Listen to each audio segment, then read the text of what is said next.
Ayahku tidak ada waktu untuk mengasuh anak. Untuk melatih kakakku menjadi tipe ayah. Kakak sejak kecil menanamkan satu gagasan kepadanya. Di masa depan, semua hal di rumah akan menjadi milik adikmu, juga milikmu. Kakakku menganggapnya serius. Jadi ketika anak perempuan bangsawan lain sedang berbelanja kecantikan di luar, dia bermain game keuangan pertarungan. Saat gadis kaya lain memancing pria di klub malam, dia menonton rekaman masa kecilku, memutar Teletubbies. Hingga ketika mengetahui bahwa dia adalah anak bangsawan palsu, aku hanya punya satu pikiran. Sial, kakakku hampir gila. Tapi aku melihatnya tertawa, memandangku dengan tatapan, seperti singa betina yang mengincar mangsanya. Itu sangat menyenangkan. Acara keluarga. Ayahku lagi memegang tangan paman kecil dan berbicara panjang lebar. Kamu tidak tahu, saat Hao Huo kecil, ada banyak makanan dan mainan yang diletakkan untuk ritual. Jika tidak dipilih, dia keras-keras menarik kakaknya dan tidak melepaskannya. Liu Ruyan juga, kamu tidak tahu betapa tidak patuhnya dia waktu kecil. Saat tidak tertawa, sudut mulutku bergetar. Akhirnya aku membesarkan Hao Huo sendirian, seperti seorang kakak tipe ayah. Hao Huo bilang ingin tinggal asrama. Dia tampak seperti dunia runtuh. Apakah kata, kakak tipe ayah, bisa diucapkan begitu saja? Sudut mulutku bergetar. Di sampingku,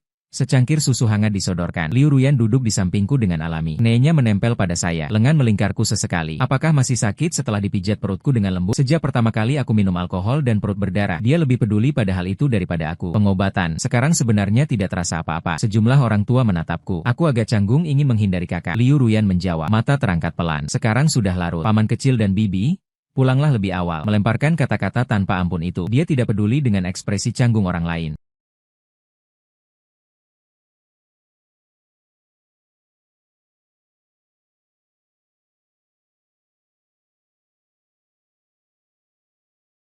Saya menyiapkan sabuk dan insole yang lembut dengan teliti. Teman sekamar memerah. Mereka menatap saya dengan penuh rasa iri. Liu Hao, pacarmu baik sekali. Ekspresiku langsung kaku. Menjelaskan dengan suara pelan. Itu kakak perempuanku, kakak kandung. Lalu kenapa dia masih memanggilmu baby? Lagi pula kalian tidak terlihat seperti ayah sama sekali. Aku hanya bisa melewatinya dengan sama. Aku dibesarkan oleh kakakku. Sejak hari itu, aku melarang keras Liu Ruyan memanggilku begitu di luar. Dia memang tidak mengerti, tapi masih cukup mendengarkan perintahku. Namun begitu kembali ke rumah, dia akan semakin keras memanggilku dengan sebutan itu. Dengan kerahasiaannya memanggilku baby. Kamu tidak boleh memanggilku begitu. Aku menggertakkan gigi, menahan dia dengan tangan, tidak membiarkannya mendekat. Liu Ruyan mengangguk tanpa keberatan. Aku selalu mendengarkan baby, sudahlah, bicara saja sia-sia. Yang kupikirkan semalam adalah, saat alarm berbunyi, otakku masih terasa pusing, tapi masih ada kelas pagi jam 8. Liu Ruyan menarikku keluar dari selimut. Baby membuka mulut.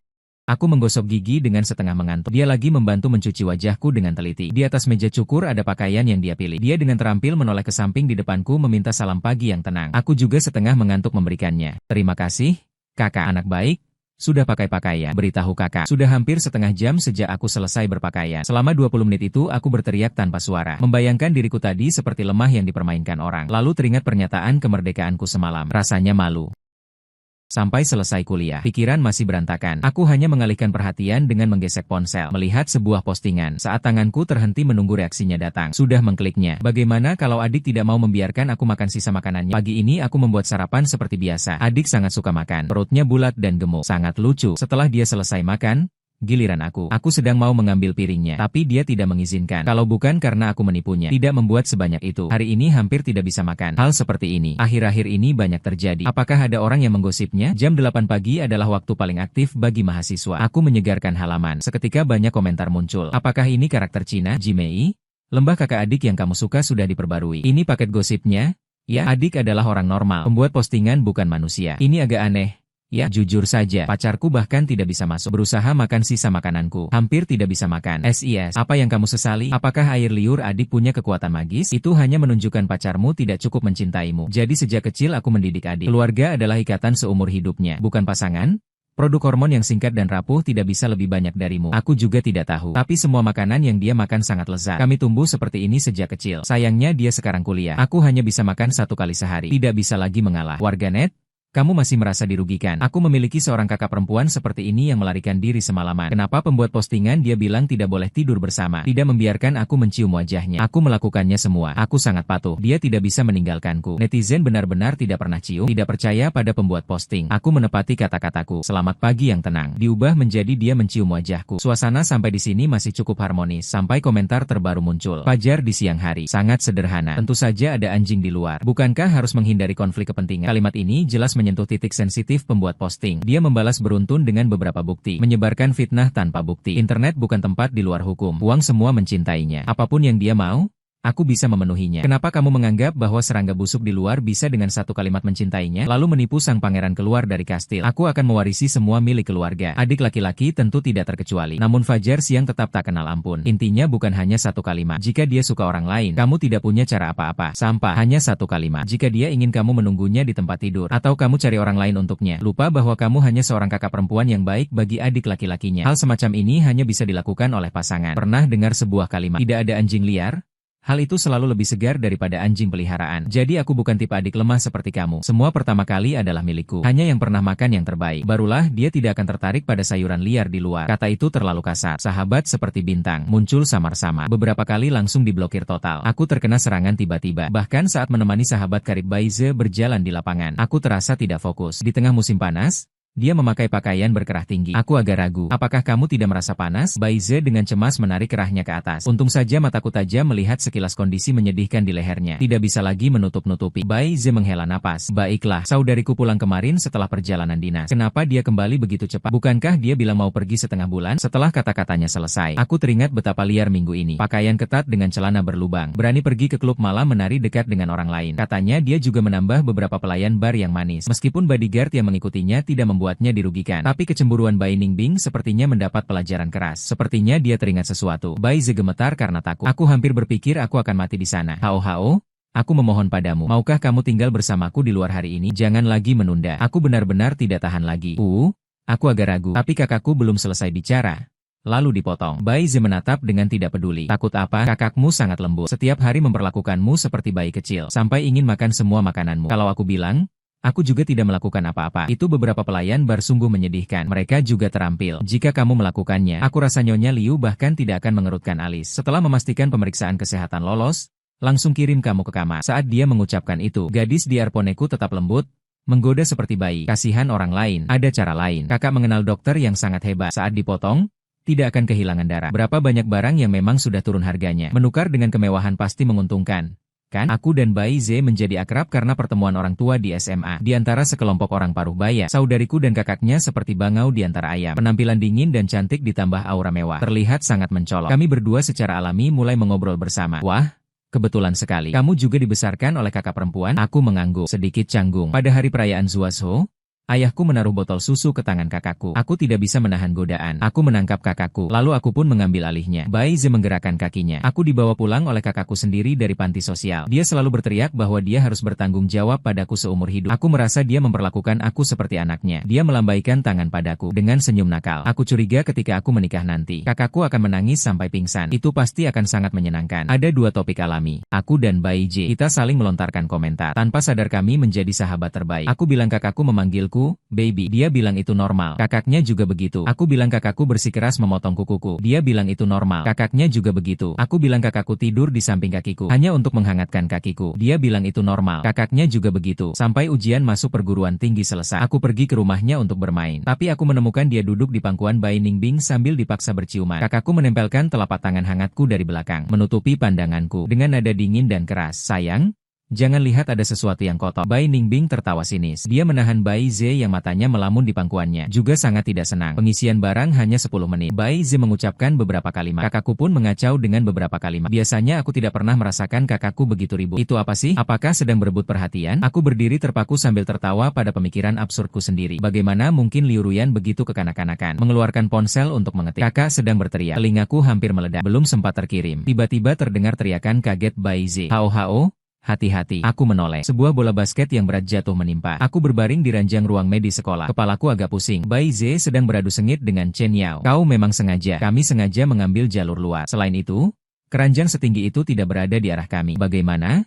Jangan beritahu aku. Kau sedang bermain lempar bola ke udara. Chen Yao tampak melamun. Melihat aku terbangun, seketika matanya bersinar. Dengan penuh semangat, dia berjalan ke samping ranjangku. Kau sudah bangun. Aku Chen Yao dari jurusan olahraga. Maaf sudah menimpakanmu. Tapi aku juga tidak sengaja. Selain itu, mengangkatmu ke belakang cukup melelahkan. Tidak kusangka wanita itu tampak kurus dan kecil. Ternyata begitu berat ya. Harus diet nih. Benar, biaya medis aku yang tanggung. Begini, kontak kami. Kau transfer setengahnya saja ke aku. Lagi pula aku juga salah. Dia sambil berkata mengeluarkan kode QR. Oh ya, kau begitu baik. Tidak akan berlebihan. Tidak membuat keributan tanpa alasan. Marah padaku? Ya, lagi pula tanpa pertengkaran tak kenal. Itu berarti kita memang beruntung bertemu. Seketika kepalaku semakin sakit. Aku tidak terbiasa ada cewek yang begitu dekat. Apalagi Chen Yao berbau keringat setelah olahraga. Sangat tidak enak. Saudariku tidak begitu. Selalu harum kayu yang menyenangkan. Terkenang pada Liu Ruyan. Aku secara refleks menyentuh telingaku. Baru sadar earphone sudah terbang saat jatuh. Dalam sekejap, semua rasa bersalah mengalir ke hati. Saudari Chen Yao malah salah paham. Dia menganggap dirinya keren, menyentuh rambutnya. Kalau dipanggil begitu saja sudah cukup. Aku sudah tahu kalian. Sekelompok cowok yang datang ke lapangan untuk jalan-jalan. Tapi hanya datang kalian. Satu persatu berpakaian sangat sedikit. Bangun dan melihat aku? Pasti kamu senang, kan? Coba panggil lagi 2 kali. Dengar, siapa tahu aku mau bersamamu. Saat dia selesai berbicara, pintu ruang medis langsung terbuka dengan tendangan. Liu Ruyan menatap dengan ekspresi dingin yang menakutkan. Dia memanggilku. Kau ini apa? Bai Ningbing menatap dengan tatapan sinis. Mau mati? Anak haram itu susah payah menidurkanku. Di ruang belajar, wajah Liu Ruyan tampak tidak enak. Sejak kecil hingga dewasa, dia merawatku dengan hati-hati. Tidak pernah mengalami luka seberat itu. Di dahi ada memar besar akibat gegar otak ringan. Dokter bilang kalau agak miring, akan melukai mata. Ada luka gores besar di tangan dan kaki. Bai Ningbing kembali dari luar. Dia sengaja mandi, menghilangkan bau darah di tubuhnya. Mengingat Bai Zi hari ini merasa bersalah sehingga harus tidur bersamaku. Kemarahannya menjadi lebih kuat. Biarkan si kecilmu yang malang. Jauhkan bayiku. Dia memeluk orang itu dan tidur. Aku harus bagaimana? Liu Ruyan tidak punya mood untuk mengobrol dengannya. Apakah semua ini sudah ditangani? Tentu saja. Bai Ningbing duduk di sofa. Suara terdengar datar. Bukankah dia suka menembak basket? Aku hanya memanggil orang untuk menembakkan bola kepadanya. Tapi kadang akurasi tidak terkontrol. Semua itu tidak sengaja. Wanita harus lebih lapang dada. Aku yakin dia tidak berani mengangkat masalah ini. Ujung jari Liu Ruyan mencubit headphone yang rusak. Memberi pernyataan singkat. Pernikahanmu dengan Bai J. Keluarga Bai tidak ada waktu untuk mengganggu. Setelah selesai, dia berdiri tapi masih tidak tenang. Aku tidur bersama Bai Zi. Takut posisinya saat tidur buruk menyentuh lukaku. Hanya saja belum melangkah keluar rumah. Langsung terhenti oleh satu kalimat. Itu postingan pasti kamu yang mengirimnya, kan? Bai Ningbing berbicara dengan tenang. Ada orang yang kamu tidak pegang erat-erat. Hari ini ada seorang Chen Yao. Besok ada seorang Wang Yao. Berangan-angan ingin mencuri harta dari sarangmu. Karena kami sejenis. Aku akan membantu kamu. Apakah kamu tidak penasaran? Kenapa kamu tidak mirip sama sekali dengan Liu Hao? Atau kamu tidak berani penasaran? Liu Ruyan mengedipkan alisnya. Maksudmu apa? Bai Ningbing berdiri. Dia menabrak bahunya dengan keras. Mengirimkanmu sebuah dokumen. Kamu pasti tertarik. Sayang sekali. Orang munafik sepertimu juga akan diberkati oleh langit. Saat aku bangun, hal pertama yang kulihat adalah cahaya yang menyilaukan. Kurvanya memukau. Aku agak kebingungan. Bukankah semalam aku tidur bersama Bai Zi? Lalu kenapa orang ini mirip dengan kakakku? Ada tahi merah. Katanya ketika aku kecil,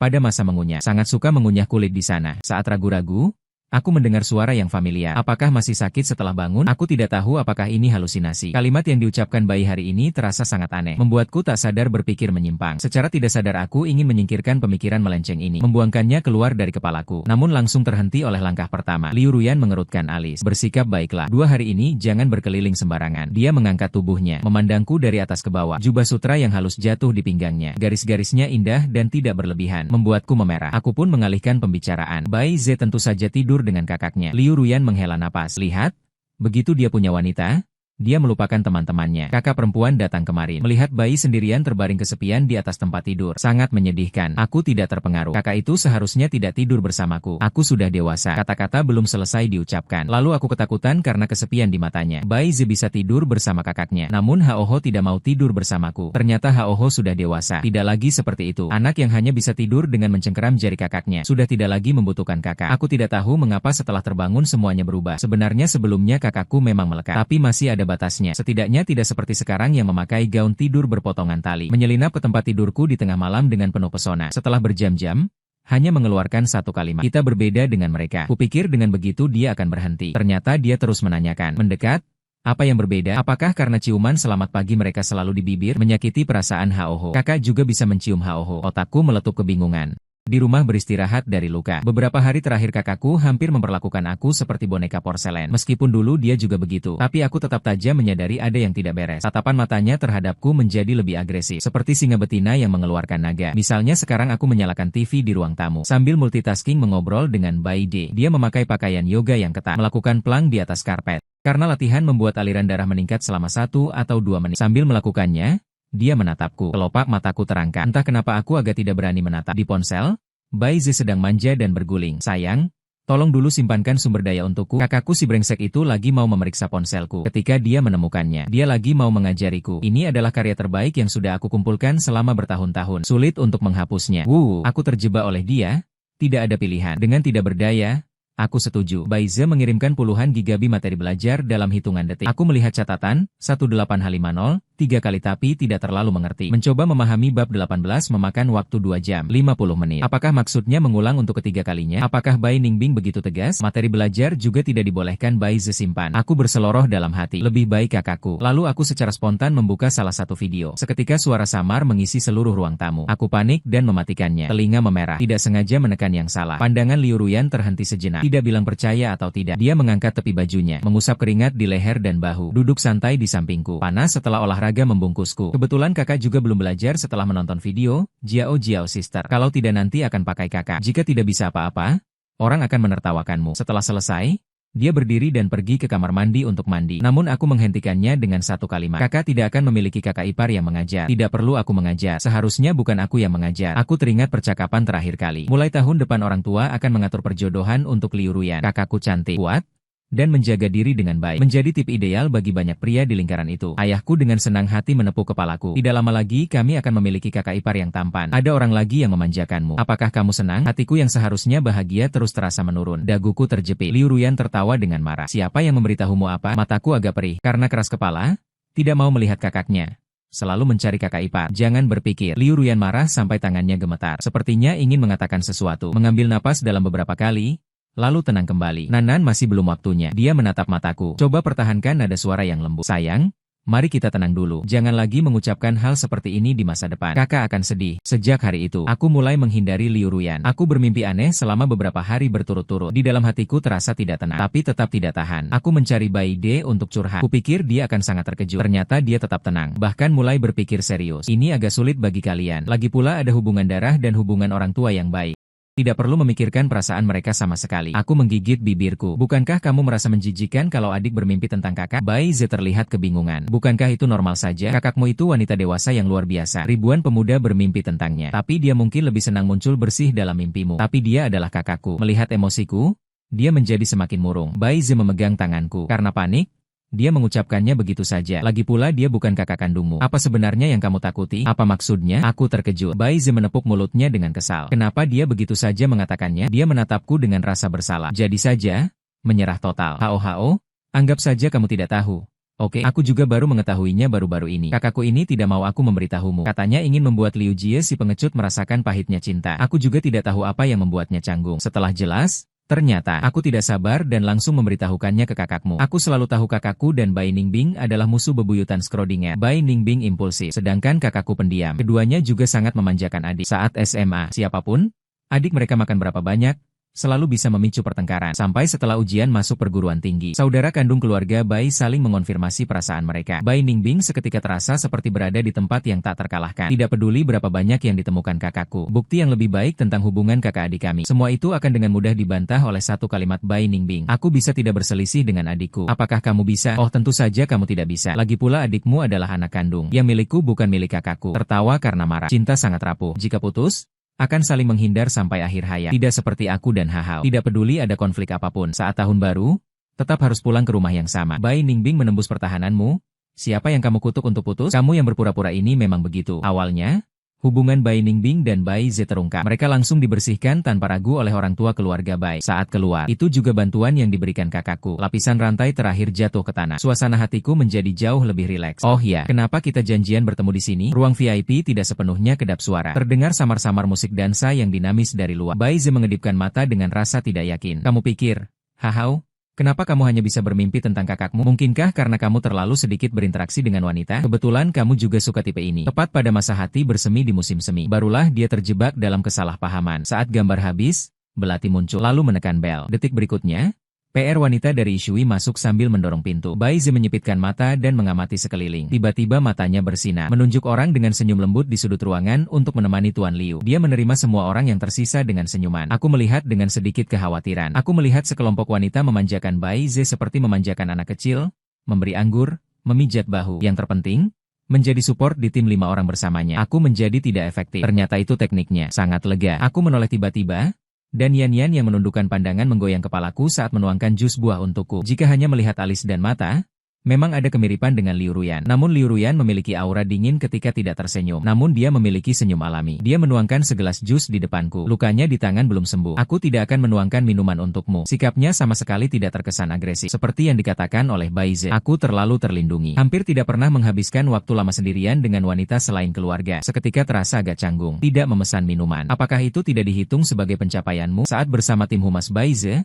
Aku mendengar mereka berbicara. Kak Yan, jangan dipaksakan lagi. Pikirkan biaya medis ayahmu. Bahkan berbalik meminta maaf kepadaku. Tuan Liu, jangan keberatan. Dia belum mengubah pandangan lama sebagai guru. Setiap hari menyarankan kami mengumpulkan uang cukup untuk kembali belajar. Terlihat seperti mengolok-olok. Namun sebenarnya melindungi hatiku yang lembut. Baize tidak salah. Memang menyedihkan. Lalu aku mengangkat tangan dan menyiapkan 10 menara sampahnya untuknya. 10 menara sampahnya itu lebih megah daripada yang kupikirkan. Seluruh bar mulai menyiarkan. Terima kasih kepada Tuan Liu atas 10 menara sampahnya untuk Yan. Aku belum menyadari keseriusan situasinya. Hanya merasa agak canggung. Dengan suara pelan menanyakan kepada Yan. Apakah uang ini cukup untuk biaya medis ayahmu? Apakah ingin menambah lagi? Ekspresinya terkejut. Akhirnya berubah menjadi senyum yang lebih lembut. Terima kasih. Hao. Aku dengan bingung menyentuh daun telingaku. Sebenarnya aku tidak begitu suka dia memanggilku begitu. Aku merasa bersalah kepada kakakku. Manajer tersenyum dengan kepura-puraan. Menanyakan apakah aku akan membuat Yan minum semuanya. Aku hampir menggelengkan kepala. Lalu terdengar suara dingin Liu Ruyan. Tentu saja semuanya diminum. Bagaimana bisa menghasilkan uang? Masih ingin menjaga muka. Bertindak sekaligus menegakkan. Dia dengan murah melirik wanita-wanita di ruang VIP penuh. Melihat rasa bersalah. Aku menunduk dan tertawa sinis. Kamu bilang itu aku yang memberitahu kakakmu. Atau kamu sendiri lebih jujur. Bawa orang itu pergi. Rasa tertekan dari Liu Ruyan yang marah terlalu kuat. Di dalam ruang pribadi,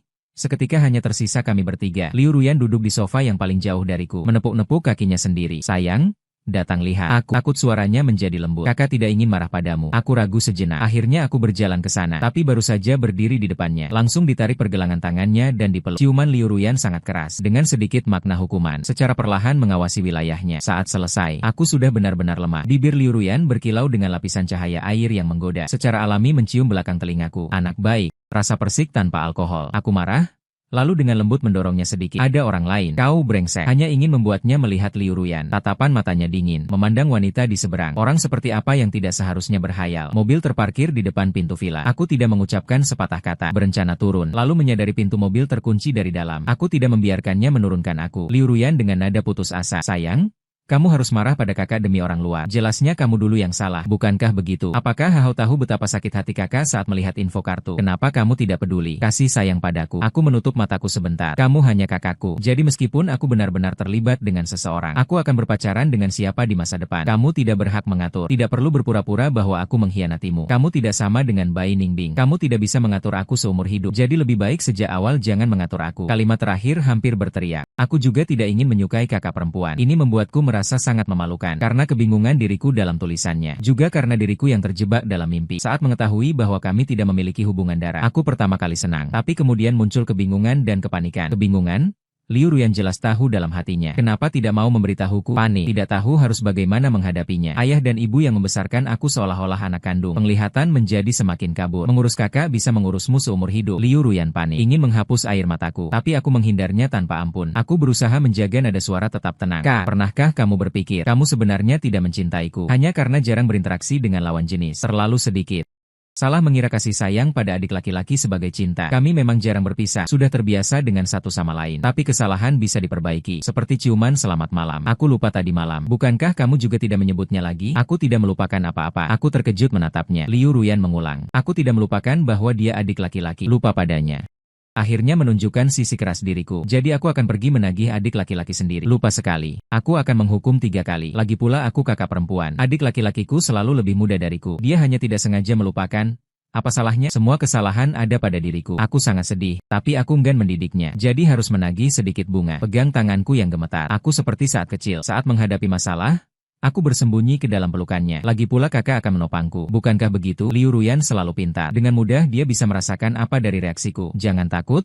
Kakak hanya butuh waktu untuk menyelesaikan semuanya. Ini adalah sebuah janji. Dia tidak pernah menipuku. Emosiku perlahan mereda. Kupikir semuanya sudah berakhir. Namun terhalang oleh penalaran yang lambat namun tegas. Pelukan yang dapat diandalkan. Setelah menenangkan bayi, saatnya menenangkan kakak. Liu Ruyan melonggarkan bibirnya. Matanya berwarna gelap. Setiap kata terhenti sejenak. Dengan tegas memisahkan antara kakak dan kekasih. Sayang? Aku sudah bermimpi banyak tentangmu. Hanya di dalam mobil ini saja sudah 3 kali. Setiap kali kamu menangis dengan sangat menyedihkan. Jika kamu menganggap kasih sayang kepada adik seperti ini, maka apa yang kamu katakan tidak salah. Aku memang selalu ingin menyayangimu. Sayang, aku sedang marah. Jika kamu tidak ingin aku mewujudkan mimpi indah, cium aku. Faktanya terbukti. Baik sebagai kakak maupun sebagai kekasih, dia bisa melakukannya dengan baik. Sejak hari itu, aku mulai berperang dingin secara sepihak dengan Liu Ruyan. Liu Ruyan tampak menyadari kesalahannya, tidak memaksa terlalu keras, sampai aku terbangun karena batuk di tengah malam. Aku duduk, melihat dia duduk di kepala tempat tidur. Dia tampak tidak menganggap perilakunya aneh. Secara alami mengambil gelas air di samping tempat tidur dan memberikannya kepadaku. Suhu masukannya cukup untuk diminum perlahan. Liu Ruyan dengan nada putus asa, seperti penjelasan yang tidak sengaja. Malam itu melihat kamu makan begitu banyak makanan asin. Aku tahu kamu pasti ingin minum air tengah malam. Kata-katanya sederhana. Tapi bagaimana dia tahu kapan aku bangun? Kecuali terus menunggu. Kalau airnya dingin, ganti aku untuk merebus. Hatiku melunak. Kakak perempuan datang untuk mengakui kesalahannya kepadamu. Dia mengeluarkan ponsel dan memutar sebuah video untukku. Bar yang familiar. Pakaian Yan yang terasa longgar. Dikelilingi oleh bintang-bintang. Di tengah kerumunan, dengan mahir menghisap asap, PR di sekitarnya memandangnya dengan menjilat. Yan Kak, hari ini aku memang sudah banyak memujimu. Bahkan karaktermu yang ayahnya sakit dan terpaksa masuk ke dunia hiburan pun sudah aku buat. Komisi ini Yan dengan santai mengambil beberapa lembar dari dompetnya, melemparkannya ke wajahnya sebagai hadiah untukmu. Atau jenis kemenangan ini mudah menipu dia. Berpikir diri sendiri adalah penyelamat, berada di atas. Rasa kasihanmu membuatku merasa mual. Video itu jelas direkam secara diam-diam. Tapi semakin begitu, semakin tinggi kredibilitasnya. Aku tidak percaya.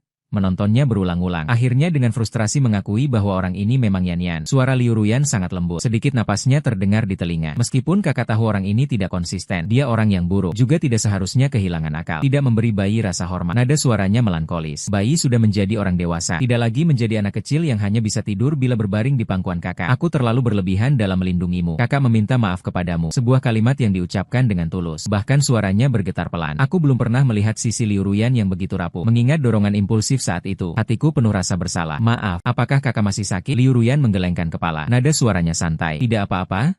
Sudah lama hilang. Jadi sebelumnya bengkak ya? Meskipun aku ingat tidak menggunakan banyak tenaga, tapi saat itu aku malah pusing karena ciuman. Aku salah mengingat. Mungkin juga menghibur saya dengan penuh pengertian. Menciumku?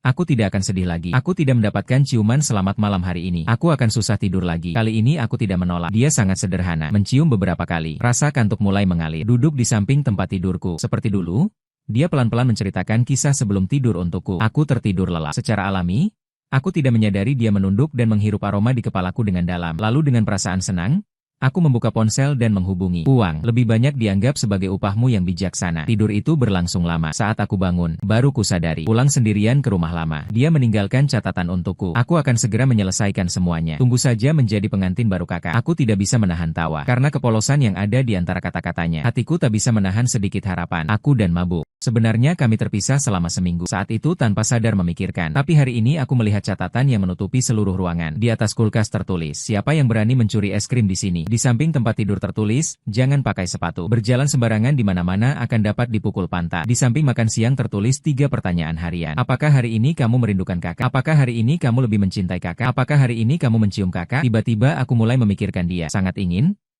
langsung video call dengan dia juga pulang ke rumah lama hari ini. Duduk di halaman, berayun-ayunan. Kamu tidak tahu betapa serunya tadi malam. Diam-diam membawa seorang wanita kaya ke kamarku. Ingin mengubah hubungan menjadi sesuatu yang pasti. Sialnya, kamar berada tepat di sebelahku. Membiarkannya mendengarkan suara di sudut ruangan secara gratis sepanjang malam. Sekarang semuanya baik. Mereka juga harus mengancam orang. Tidak boleh memberitahukan keluar. Lalu aku mendengarkan dengan antusias dan menanyakan lagi. Lalu kamu langsung memarahi mereka. Bukan Liu Hao. Cepat datang?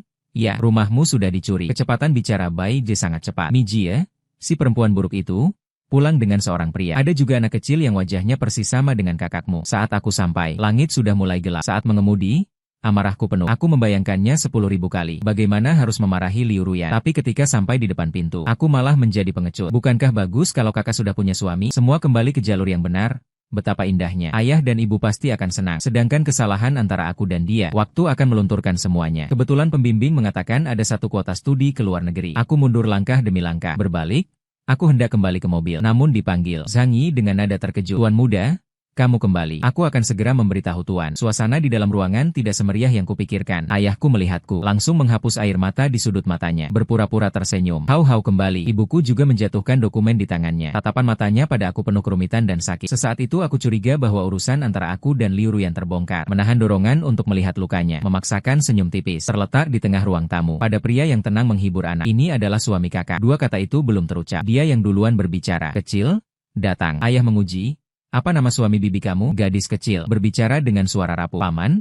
Aku duduk di sofa agak canggung. Jadi dia sebenarnya anak kandung ayah dan ibu. Ayahku memegang tanganku dengan penuh kasih. Dulu, aku dan Tuan Zhao lahir prematur bersamaan. Lagi-lagi inspeksi ke desa. Kondisinya tidak begitu bagus. Karena kebetulan yang salah, malah memeluk yang salah. Zhao Xuan tampak santai. Jadi jangan menatapku dengan tatapan bersalah itu. Aku diperlakukan istimewa di keluarga Zhao. Minum yang pedas sebagai anak tunggal belum menjadi aneh. Kakak mengurus, tidak ada yang lebih menyenangkan. Jujur saja, awalnya aku malas datang ke sini. Sudah bertahun-tahun begini. Biarlah salah terus. Tapi siapa yang membuat seseorang menjanjikan keuntungan yang tak bisa kutolak? Maka aku bantu dia saja. Mendengar itu, suara ayahku kembali tercekik. Sayang, apakah itu gadis bau itu? Dia menipumu dengan mengandalkan usianya yang lebih tua. Kamu adalah yang dibesarkannya. Kalau tidak kebetulan pikirannya itu sangat melanggar norma. Wajah serius ibuku dulu juga berusaha melunak. Hao, jangan takut. Meskipun tidak ada hubungan darah, kamu tetap harta berharga ibu. Anak, katakan dengan berani, ibu akan memutuskan untukmu. Aku mengangkat kepala dan menatap Liu Ruyan. Tatapan lembut yang bisa menerima segala hasil. Ada rasa asam dan getir di dada. Dia terlalu mengerti aku. Dia menghitung mundurnya aku. Jadi dia melangkah 99 langkah itu. Jelas aku sudah tidak bisa kembali. Namun tetap memberi ruang bagiku untuk menyesal. Aku sulit membayangkan. Jika aku benar-benar pergi sendiri dengan kesalahpahaman, keadaannya akan sangat sulit. Dari mata bangga orang tua, jadi bajingan yang menipu adik. Padahal aku malah mendapat kepedulian dan cinta berlipat. Aku tidak mau begitu. Langkah paling penting ini hanya bisa kulakukan. Jadi aku menegaskan setiap kata dengan tegas. Aku suka Liu Ruyan. Dengan rela, tidak ada selain dia. Tinggal bersama orang tua selama seminggu. Setelah masa penilaian selesai, Liu Ruyan tak sabar membawaku kembali ke pintu rumah. Baru saja menutup pintu dengan kuat. Lalu di pintu masuk terjatuh. Tidak seperti beberapa kali sebelumnya yang hampir berupa teriakan mengoyak. Sekarang ciumannya sangat lembut, membuat punggungku bergetar. Tidak bisa memikirkan untuk melawan. Satu ciuman menutup. Aku belum sempat menghela napas. Aku hanya mendengar keluhannya yang terus-menerus. Di rumah tua itu hampir membuatku sesak. Si bayi masih diam-diam mengunci jendela. Kakak sangat sedih. Aku tanpa kata menarik ujung rambutnya. Aku membukanya untukmu. Tapi kamu tetap tidak pergi. Harus memanjat jendela. Apakah itu berbahaya? Dia menggerutu. Di bawah mata orang tua. Begitu terang-terangan. Sungguh memalukan. Tentang betapa memalukan itu. Kulit di bawah bajuku sudah terasa sangat jelas. Selain terbatas oleh alam. Belum sampai langkah terakhir. Keuntungan yang seharusnya diambil. Liu Ruyan sudah mengambil semuanya tanpa ragu. Dan sekarang kembali ke wilayahnya. Tidak bisa tidak menjadi lebih keras. Aku agak takut mengemudikan mobilnya begitu lama. Capek? Kamu dulu istirahat dulu. Cium aku sekali. Aku melakukannya dengan setengah hati. Kupikir ini sudah selesai. Ternyata harus mengerti dulu. Cium pacarmu sekali. Cium istrimu sekali. Cium bayimu sekali. Tak ada habisnya. Aku tertawa karena marah. Kakak hampir menginjak 30. Lebih baik jangan memaksakan diri. Tak lama kemudian Liu Ruyan membuktikannya secara langsung kepadaku. Betapa kuatnya wanita berusia hampir 30 tahun. Aku tidak tahan dengan ritme yang sengaja ditahan ini. Air mata membasahi rambut panjang tapi tak memberi kepuasan. Dia santai saja, memegang sepotong kotak kecil. Kakak tidak tahu cara menggunakannya. Si bayi menonton beberapa materi belajar drama. Sudah waktunya mengajari kakak. Melihat aku menghindar, dia juga tidak terburu-buruan. Dengan nada santai, ia mengungkit masalah lama. Oh, tidak. Si bayi tidak bisa mengajariku. Suami saudara bayi itu mengajariku. Dia menunduk, menghembuskan napas kasar di telingaku. Suamiku, bisakah kau mengajariku? Tapi aku belum menonton video-video itu dengan saksama. Bagaimana mungkin aku tahu harus bagaimana? Otak yang kacau seketika menjadi kosong. Menyalakan sedikit harapan. Kalau tidak bisa, biarlah saja. Tunggu sampai lain kali aku belajar, baru bicarakan. Liu Ruyan tertawa sinis. Tidak lagi berpura-pura sepenuhnya. Mungkin wanita di bidang ini belajar sendiri tanpa guru. Dari canggung menjadi menguasai dengan terampil. Kami meniru langkah demi langkah. Liu Ruyan. Setiap mimpi indah yang melanggar aturan. Diriku di cermin tampak berantakan. Aku ingin menghindar tapi daguku ditahan. Tatapannya suram. Menggiring dengan lembut. Nak yang baik, datang sapa suami saudara. Dia sedang menatapmu. Menangis dengan sangat menyedihkan. Wanita yang sempit hati ini pasti membalas dendam padaku. Tindakan hari itu memanggil orang lain, suami saudara. Aku mencoba tawar-menawar. Cukup memanggil. Selesai begitu saja, tidak tahan lagi. Kupikir dia akhirnya kembali rasional. Aku cepat-cepat mengangguk. Lalu terdengar tawa sinis. Menyembunyikan kegembiraan yang kejam. Penipu kecil. Tubuh yang kupelihara untuk bayi masih bisa menahan berapa kali lagi. Kakak masih memiliki banyak malam yang panjang.